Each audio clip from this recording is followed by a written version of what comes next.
There's a simple saying to that, is if we can put, and this is I quote from Pirelli, if we can put an ounce of human into a horse, then that's great. But if we can put a ton of horse into a human, then we're just about getting there. From what I've seen related to the events that I've been to myself and the courses that I've been on myself, I think I would say that when I was training horses, I always felt that I was missing something, that there was more, that I could get the horse to do it better. And I think that's what I came to a stage at in the learning, is that what you have been trained to do works for you, but you must continue to improve, learn and know more. And sometimes it's not always out there to be told, but to be gained because you're curious enough to look and to try. And that's how, as an instructor, I have improved myself.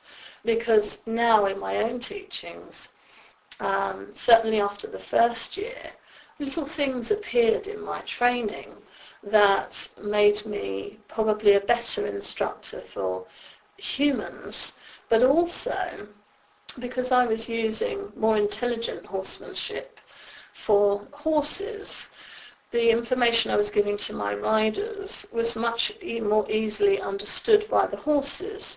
Therefore, the horses responded better.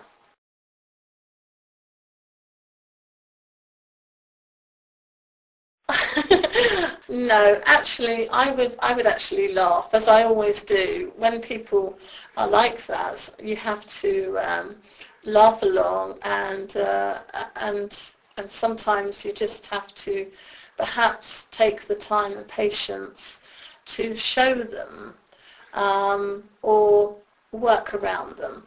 Like I had a lady who I worked for a very long time, and she was a little like your Captain Broomhead. But sometimes there's a part of them that will listen. You just have to get them in the right mood to listen. And sometimes being light and general with things can sometimes lighten their mood. And it's just at that moment when perhaps a little bit of horse sense just creeps in.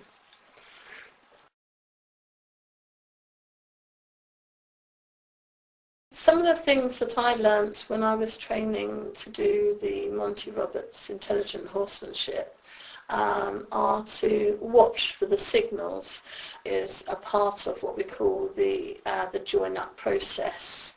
When we're training horses, we take some of the information we've taught them through speaking English, so we say, to changing over a little bit to speaking horse.